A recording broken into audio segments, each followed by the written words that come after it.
a esse versículo que se encontra em Romanos. E eu quero nesse momento convidar a igreja, cada um dos irmãos, nossos visitantes também, a participar dessa leitura. Vamos declarar juntos esse versículo e observe o que realmente ele nos diz, a mensagem dele, a mensagem do Senhor para cada um de nós através dele. Vamos juntos em uma só voz? 1, 2, 3, já. Entretanto,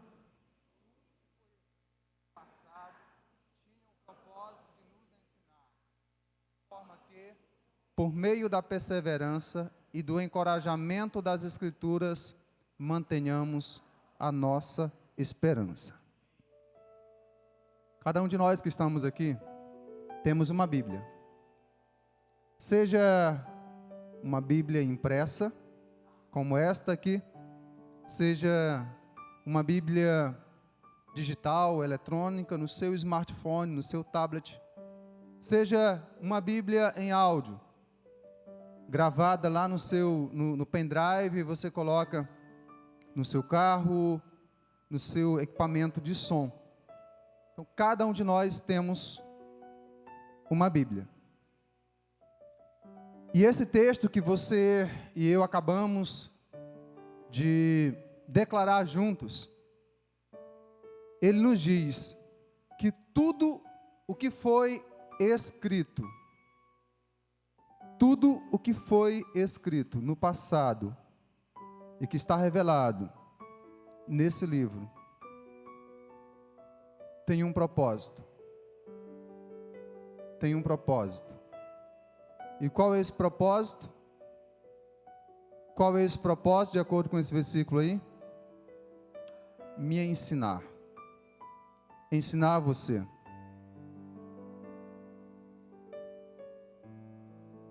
Cada história que está aqui, cada revelação que está aqui,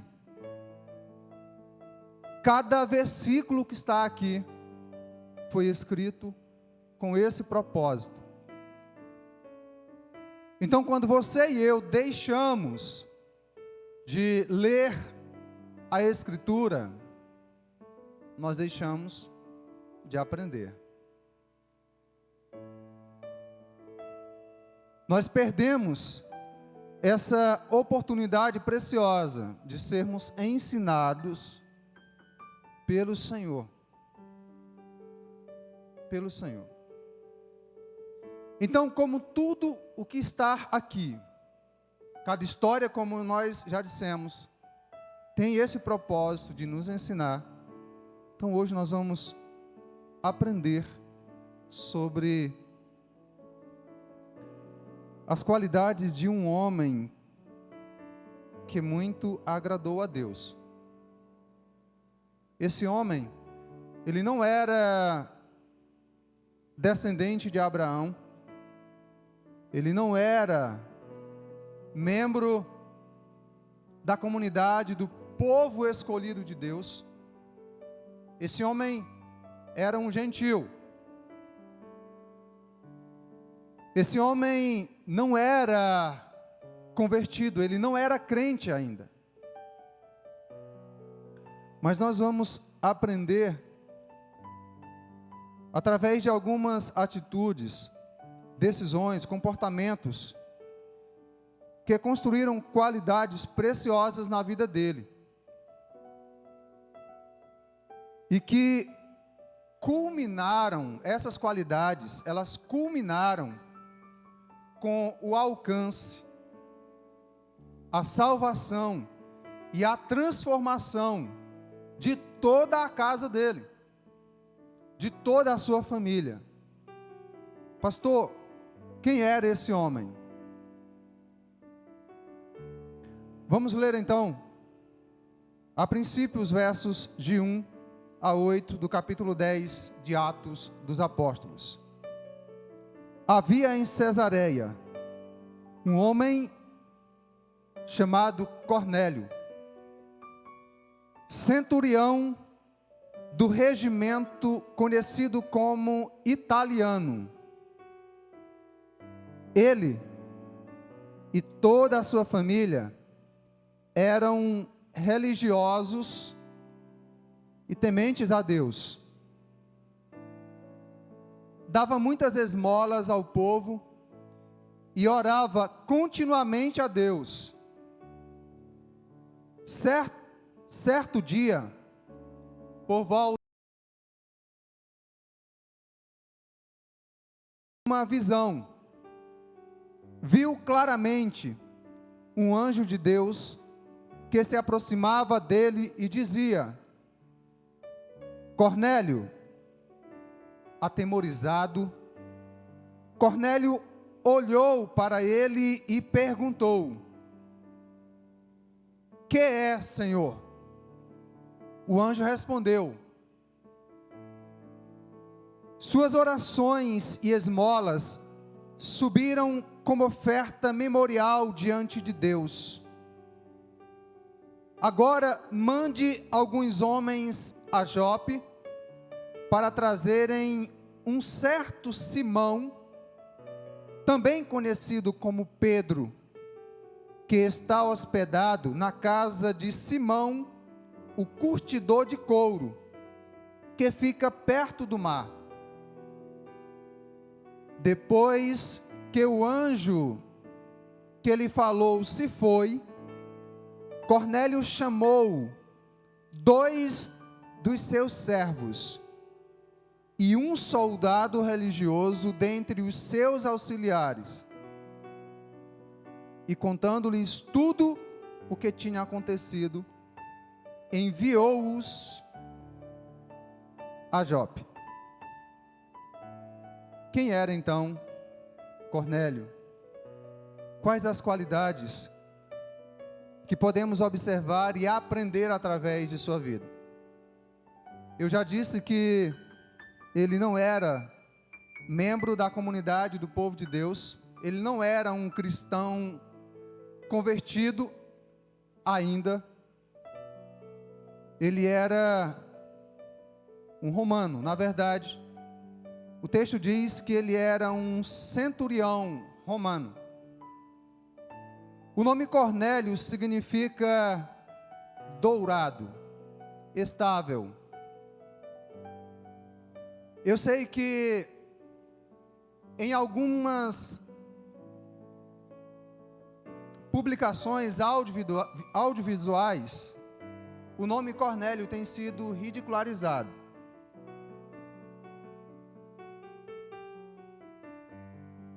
Mas o significado desse nome é belo.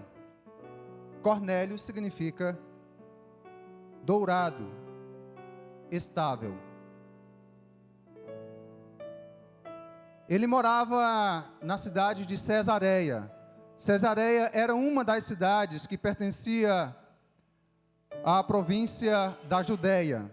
Então, a antiga Palestina, ela estava organizada em províncias.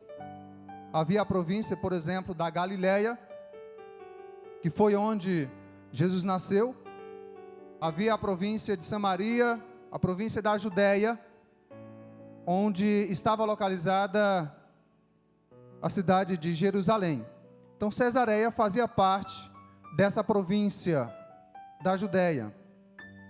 Ficava a cerca de 120 quilômetros de Jerusalém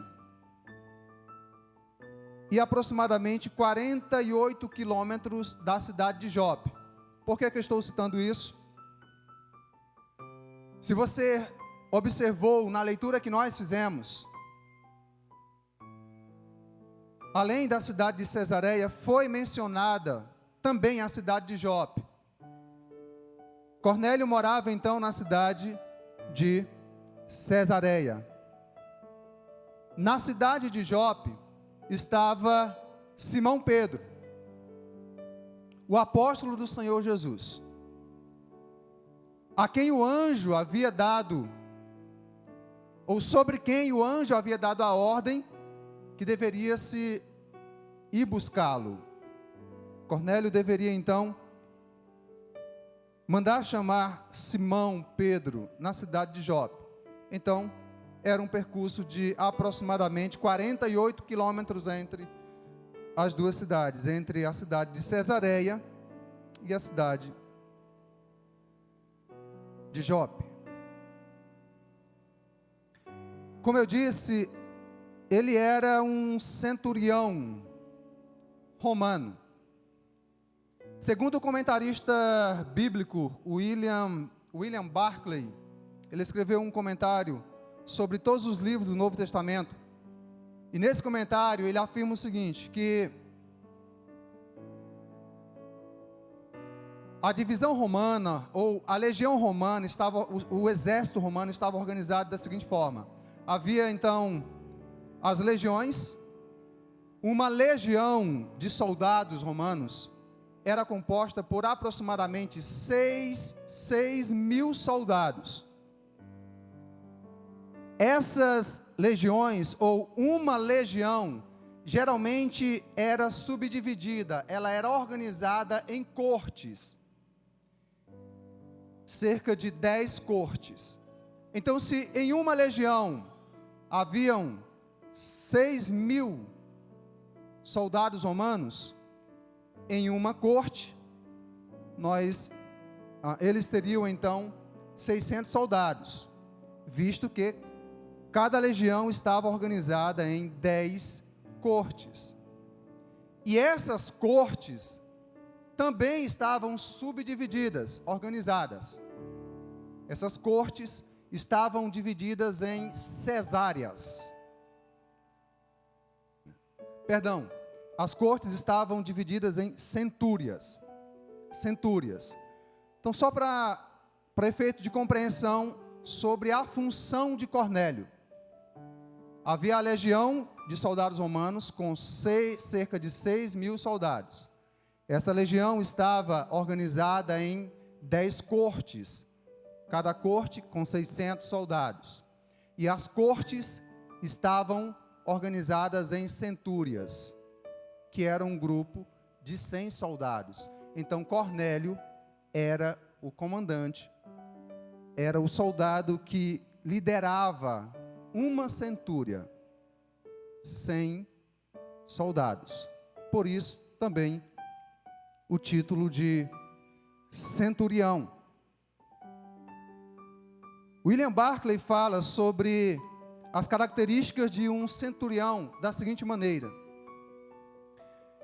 eles devem ser bons líderes, prudentes e seguros, nem muito temerários, nem descuidados, sem a inclinação de tomar a ofensiva em uma luta descontrolada, mas capazes de não ceder e morrer em seu posto ao ser afligidos e pressionados pelo inimigo. A partir daqui nós temos então a primeira qualidade que eu destaco na vida desse homem, um gentil, Cornélio. Era um homem corajoso e fiel.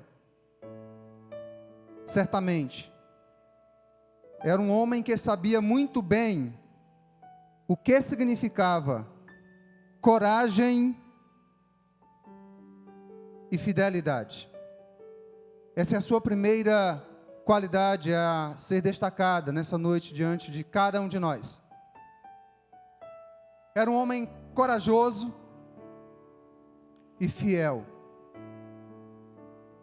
No Salmos 101, versículo 6, o salmista faz uma declaração muito especial.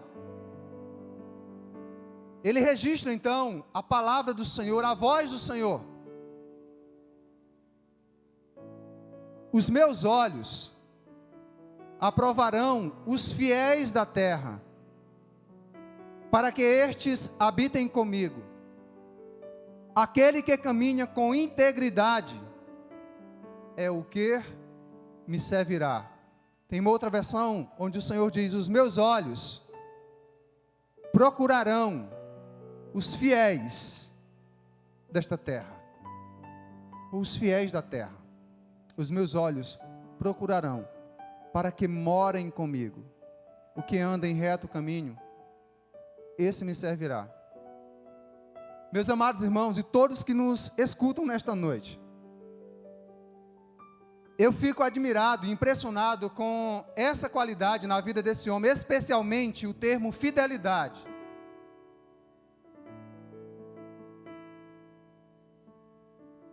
Porque quantos e quantos homens que já subiram sobre um altar, ainda que não tenha sido este, mas de alguma outra igreja, que subiram a um altar, após terem levantado a sua mão, como sinal de aceitação a Cristo como único Senhor e Salvador de sua vida,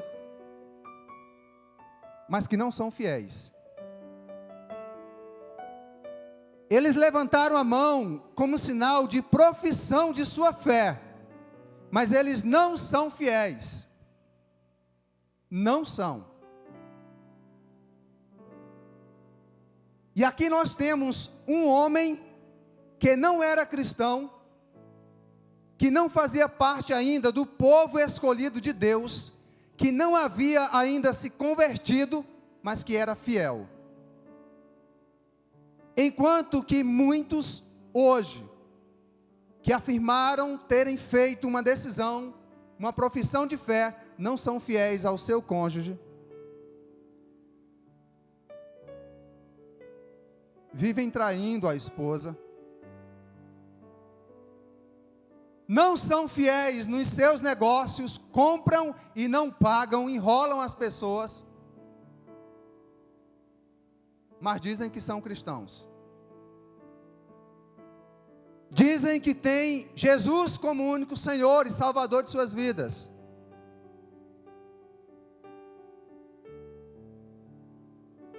Enrolam, enganam as pessoas, não são fiéis ao cônjuge, como eu já afirmei, não são fiéis aos seus filhos,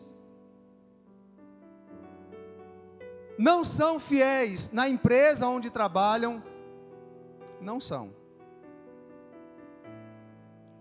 E Deus está dizendo: eu procurarei os fiéis da terra.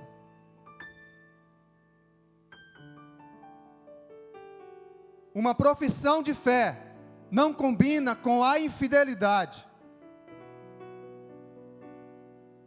E eu não vou nem entrar aqui no mérito da questão financeira, no que diz respeito à fidelidade ao Senhor com aquilo que pertence a Ele.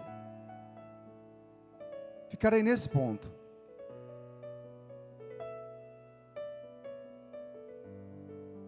E muitos desses homens adesivam seus veículos,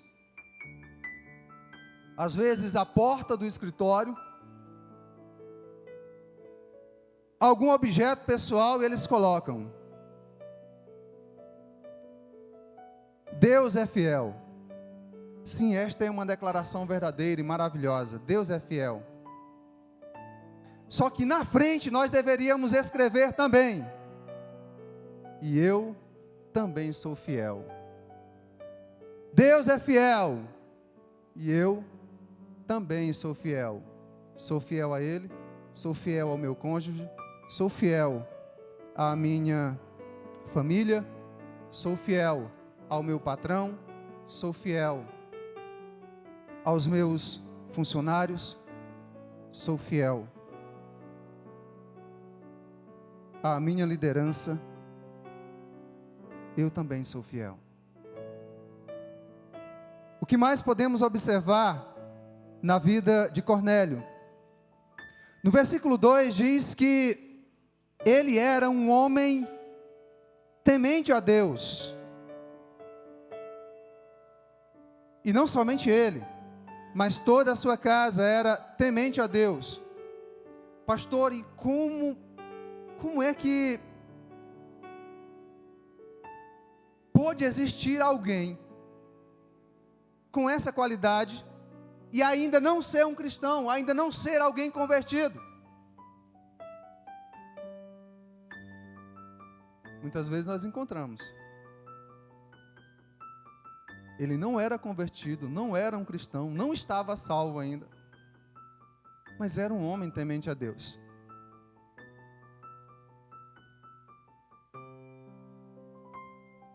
Cornélio era um homem que estava buscando a Deus.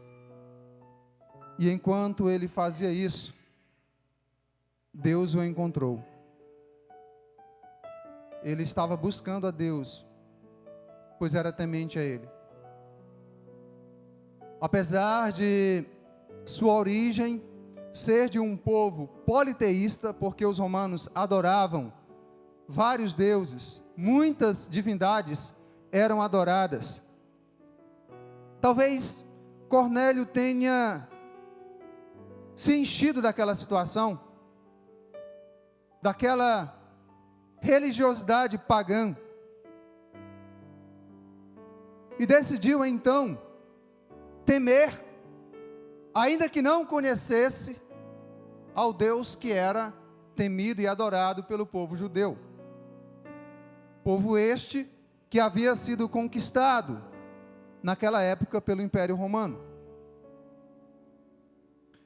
Era um homem temente a Deus, e enquanto buscava a Deus, Deus o encontrou.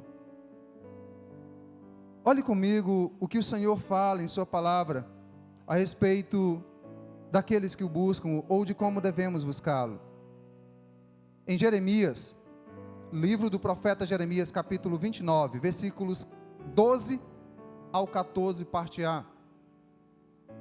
O próprio Deus foi quem falou, quem fez essa declaração. Então vocês clamarão a mim, virão orar a mim, e eu os ouvirei. Vocês me procurarão e me acharão quando me procurarem de todo o coração. Se fizerem isto, então eu me deixarei ser encontrado por vocês, declara o Senhor, e os trarei de volta do cativeiro. Eu me deixarei ser encontrado por vocês. Hoje eu ouvi uma irmã preciosa dizendo o seguinte: pastor, eu sinto Deus em minha vida. Eu sei que Deus está comigo. Eu sinto Ele presente em minha vida, em minhas ações. Eu sinto a proteção dEle. Quem pode declarar isso? Somente quem tem convicção de que realmente foi encontrada por Deus, e que também encontrou o Senhor.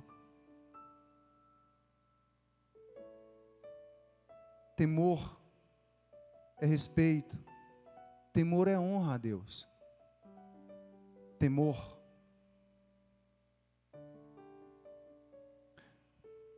é um freio. Alguns carros novos, eles estão vindo com uma tecnologia de freio, em que, quando o motorista para, às vezes em uma subida íngreme, no meio daquela subida, quando eles param ali, o carro, ele fica parado ali, o freio o mantém seguro, parado ali. O temor a Deus nos freia e nos mantém seguros diante das situações de tentação, diante do assédio do pecado. O temor a Deus em nossos corações nos mantém seguro em seu reino, diante dele. Um homem sem temor a Deus, uma mulher sem temor a Deus, é como um carro sem freio, desgovernado. Vai dar ruim. Aprendo ainda com Cornélio que ele era um homem caridoso, um homem bondoso. Ainda no versículo 2 diz que ele dava muitas esmolas ao povo. Ele se destacava entre a comunidade, entre o seu povo, no meio da nação.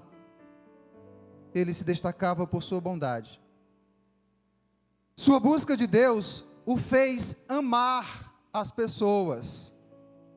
E aquele que ama ao seu próximo, não está longe do reino de Deus. Observe essa afirmação. A sua busca a Deus e por Deus o fez amar pessoas. O fez amar pessoas. Preste atenção. Declarar amor a Deus e odiar as pessoas criadas conforme a sua imagem e semelhança é uma grande contradição. Como posso declarar que amo a Deus e ao mesmo tempo meu coração está cheio de ódio e de amargura pelas pessoas que foram criadas conforme a sua imagem e semelhança?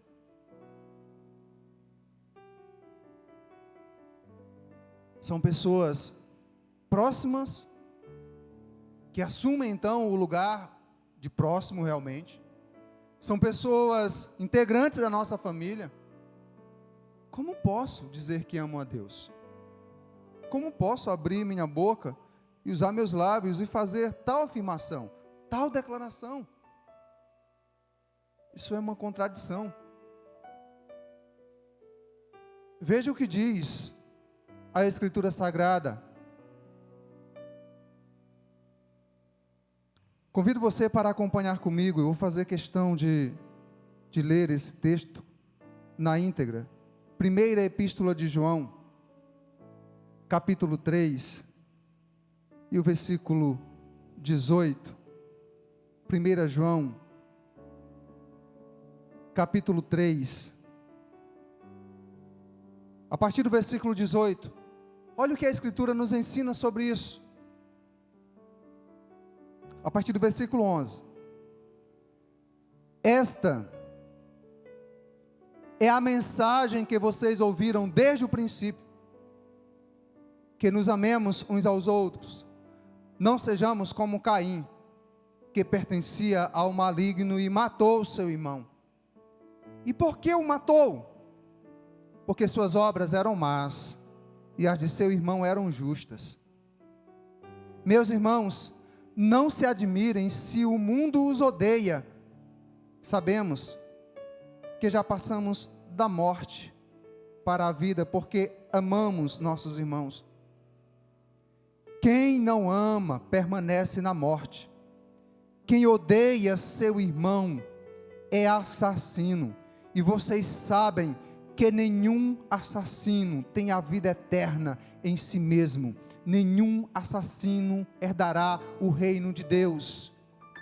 E a Bíblia está nos ensinando, está nos dizendo que assassino não é somente aquele que mata alguém, mas aquele que odeia também é tratado por Deus como assassino.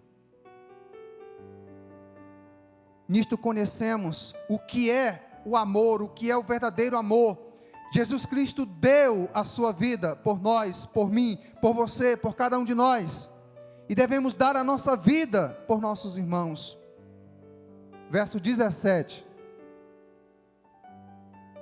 Se alguém tiver recursos materiais e vendo seu irmão em necessidade, não se compadecer dele, como pode permanecer nele o amor de Deus? Filhinhos, não amemos de palavra nem de boca, mas em ação e em verdade. Eu sei que você pode dizer assim, pastor, mas existem muitos enganadores hoje. Eu não estou falando de enganadores, eu estou falando de irmãos, pessoas convertidas, nascidas e regeneradas. Eu estou falando de pessoas sérias, que estão sujeitas a passarem por provações, calamidades e necessidades em suas vidas. Como poderá estar em meu coração o amor de Deus, se eu perceber uma situação dessa e me negar a ajudar, eu podendo ajudar? Está aqui um exemplo que nos inspira. Um homem que não era cristão e que fez e que realizou uma obra que glorificou a Deus. Um homem bondoso, caridoso. quantos homens que professaram a fé, mas são perversos?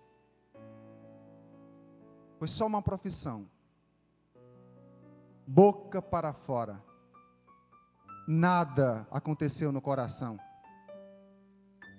não houve nenhuma transformação, não houve salvação,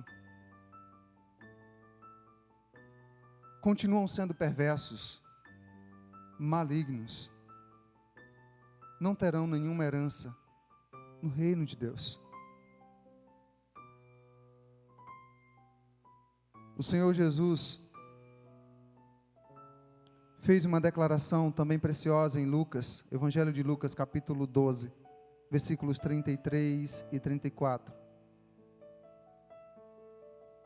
Vendam o que têm e deem esmolas. Façam para vocês bolsas que não se desgastem com o tempo. Um tesouro nos céus que não se acabe, onde ladrão algum chega perto e nenhuma traça destrói. Pois onde estiver o seu tesouro, ali também estará o seu coração. Ainda que nós tenhamos batalhado, trabalhado, suado, muitos de nós fizemos isso. E conquistamos muitas coisas. Tudo isso pertence ao Senhor. Pois o Salmos 24 diz que o mundo e sua plenitude, todos que nele habitam, pertencem ao Senhor. Tudo, tudo. Nós somos apenas mordomos. Alguns mordomos se dedicam ao trabalho, se destacam, são abençoados pelo Senhor. Agora, tudo isso aqui, tudo vai ficar aqui. Tudo está destinado ao fogo e será transformado em pó, em cinzas. Cornélio entendeu que poderia usar dos recursos que Deus lhe deu para abençoar vidas verdadeiramente necessitadas. E ele fez isso com toda a graça e bondade presente em seu coração. O que mais podemos aprender a partir da vida desse homem? Ainda no versículo 2, diz que ele orava continuamente a Deus. É assim que está na sua Bíblia? Então, em quarto lugar, Cornélio era um homem que orava. Mas ele não somente orava, ele era perseverante na oração. Perseverante na prática da oração. Através da oração, passamos a viver mais perto de Deus. O nosso coração é conectado ao seu coração e desfrutamos plena comunhão com Deus. O que é orar ou oração? É a comunhão entre dois corações. O coração de quem ora e o coração a quem a oração é dirigida. O coração de um filho e o coração de um pai.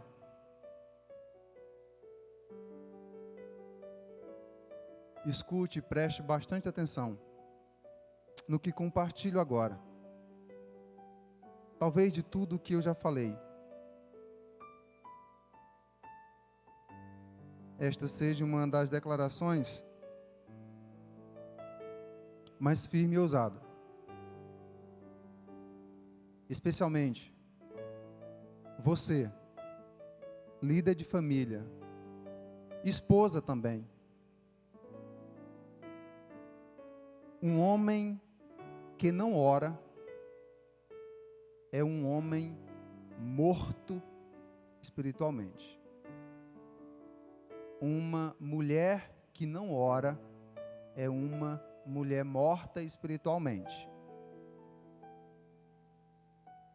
Um rapaz que não ora é um rapaz morto espiritualmente.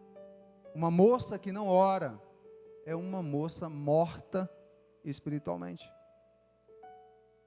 Um adolescente que não ora é um adolescente, uma adolescente morta espiritualmente.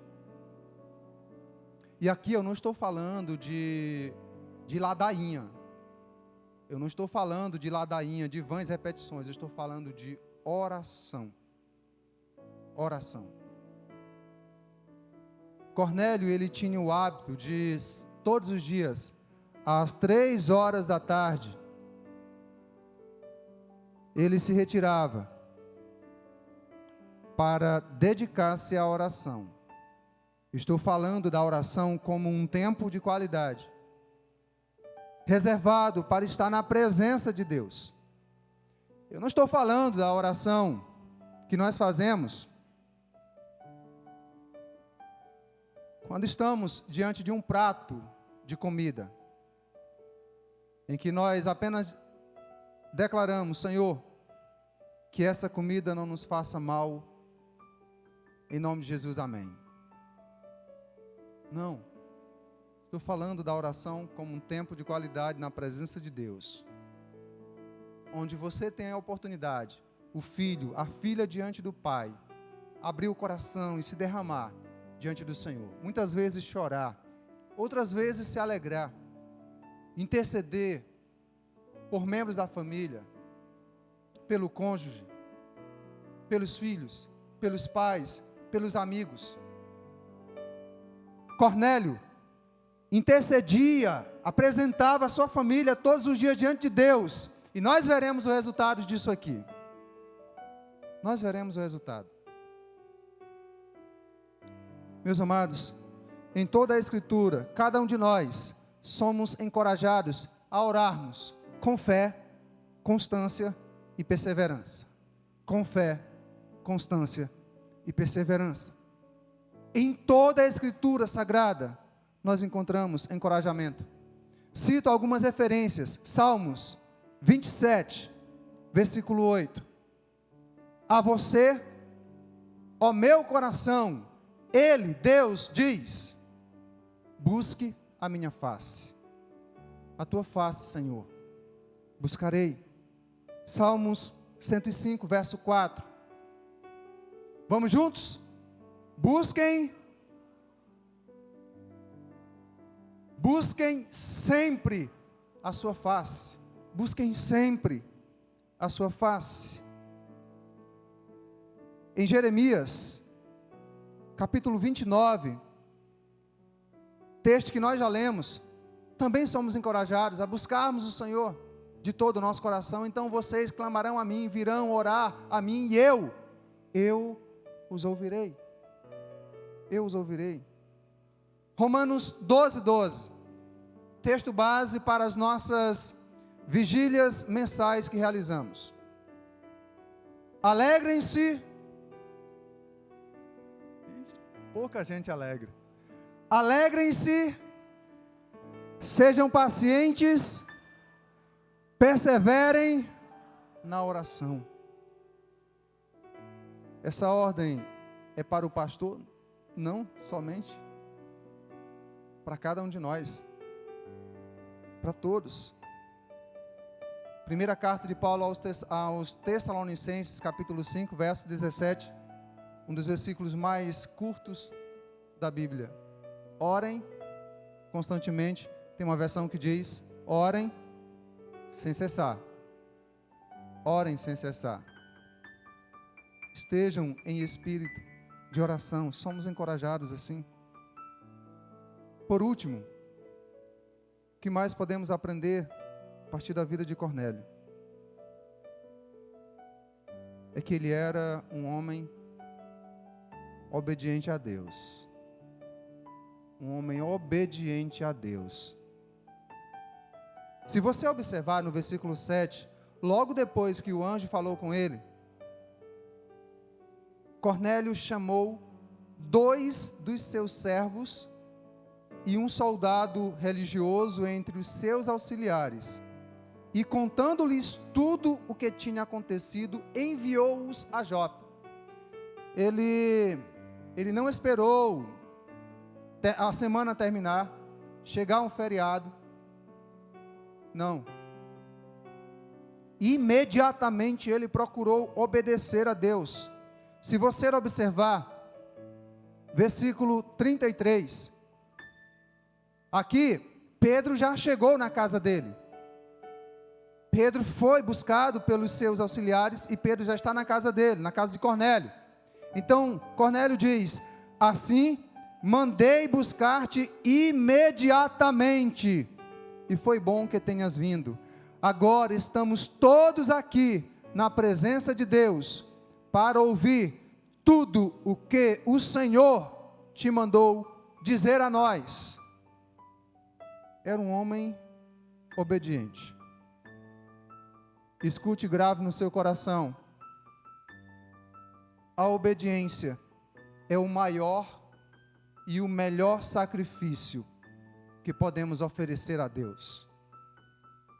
Não apenas o maior, mas também o melhor sacrifício que podemos oferecer a Deus. E nessa matéria, não devemos nos colocar acima de ninguém, pois cada um de nós somos chamados para obedecermos. Cada um de nós.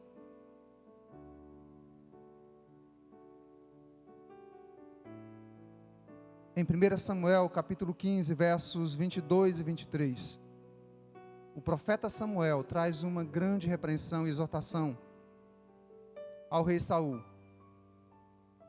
e a nós também hoje. Samuel, porém, respondeu: acaso tem o Senhor tanto prazer em holocaustos e em sacrifícios, quanto em que se obedeça a sua palavra? A obediência é melhor do que o sacrifício, e a submissão é melhor do que a gordura de carneiros. Não existe sacrifício maior, não existe sacrifício melhor a ser oferecido a Deus do que a nossa obediência.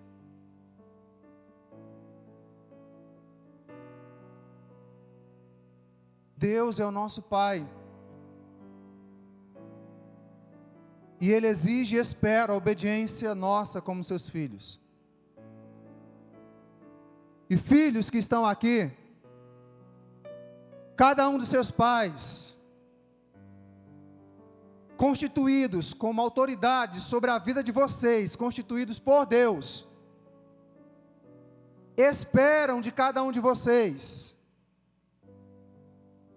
a maior declaração de amor que vocês podem realizar: obediência.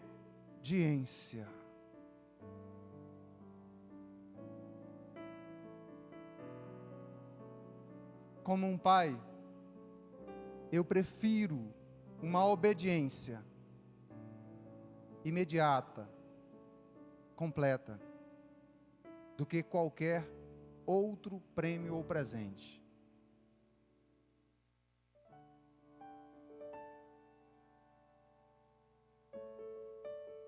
Não existe prova de amor maior do que um ato de obediência interna. Preste atenção nisso aqui.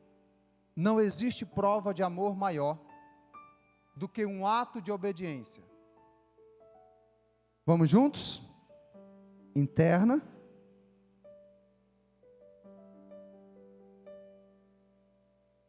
Obediência só é obediência se ela caminhar sobre esses 3 pilares.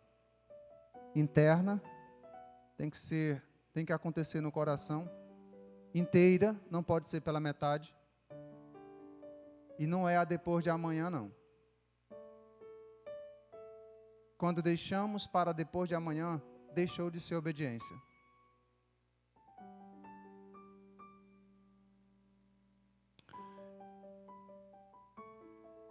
como eu disse, as qualidades na vida desse homem culmina com a sua obediência a Deus. Eu afirmei que não é algo isolado, mas para cada um de nós. Em Eclesiastes capítulo 12, versículos 13 e 14, está escrito: de tudo o que se ouviu, aqui está a conclusão: tema a Deus e obedeça aos seus mandamentos, porque isto é essencial. Tem uma versão que diz: porque isto é o dever de todo homem. Isto é o dever de todo homem. Por quê? Porque Deus trará julgamento. Tudo o que foi feito, até mesmo tudo o que está escondido, seja bom, seja mal, tudo um dia será julgado por Deus. Tudo. Devemos trilhar o caminho da obediência. Sim, devemos trilhar o caminho da obediência. Essas qualidades, essas virtudes na vida desse homem que deve nos inspirar, deve nos encorajar, a quem devemos procurar, nos esforçar para imitarmos, resultou com a conversão dele e de toda a sua família. Nos versículos 23 e 24, diz que quando Pedro entrou na casa de Cornélio, Cornélio tinha reunido toda a sua casa, seus filhos, seus parentes, amigos, os seus servos, funcionários. Ele colocou todo mundo em uma sala. Naquele tempo, homens como Cornélio tinham espaços grandiosos em suas residências, que comportava muitas pessoas. Ele teve essa iniciativa. Ele orou, mas agiu também. E quando Pedro chegou, encontrou toda a sua família ali. E essa passagem bíblica nos afirma então que Pedro anunciou o evangelho do Senhor Jesus. Pedro compartilhou sobre Jesus. E toda a sua casa, todas as pessoas que estavam ali foram alcançadas, elas foram salvas. Nós estamos celebrando o mês da família. Há 19 dias estamos em oração específica. Mas não devemos orar apenas no mês de maio, devemos orar sempre por nossa família.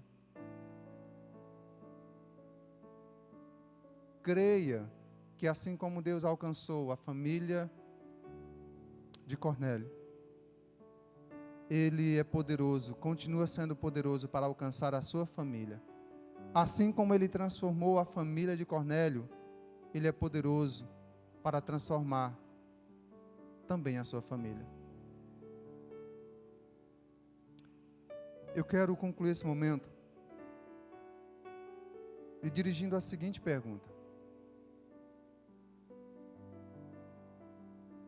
quem representa você nessa passagem? Por quem eu sou representado nessa passagem das Escrituras Sagradas? Lembrem que tudo que foi escrito para nos ensinar, para me ensinar. Então, quem me representa nessa passagem? Cornélio, com essas qualidades, que lutou por sua família, que reuniu a sua família para que ela fosse transformada. Quem me representa nessa passagem? Cornélio? Os 3 soldados que foram ali uma espécie de ligação entre Cornélio e sua família e o mensageiro, o missionário que trouxe a mensagem,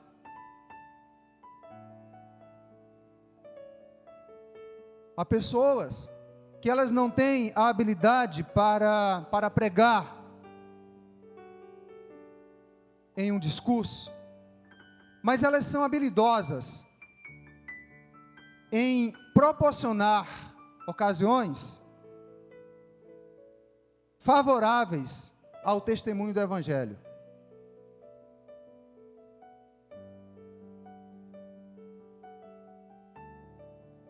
Você já proporcionou um ambiente para que um missionário, um pastor, um obreiro pudesse ir até lá e compartilhar a mensagem? Somos representados por esses 3 soldados? Ou Pedro nos representa, o mensageiro? Quem te representa nessa passagem bíblica? Cornélio, os 3 soldados, ou Pedro? A minha oração é que pelo menos um deles nos represente. Vamos orar em nome do Senhor Jesus. Curve sua cabeça nesse momento. Fale com Deus.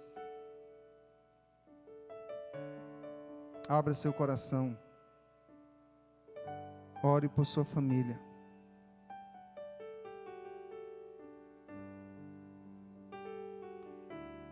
Pai,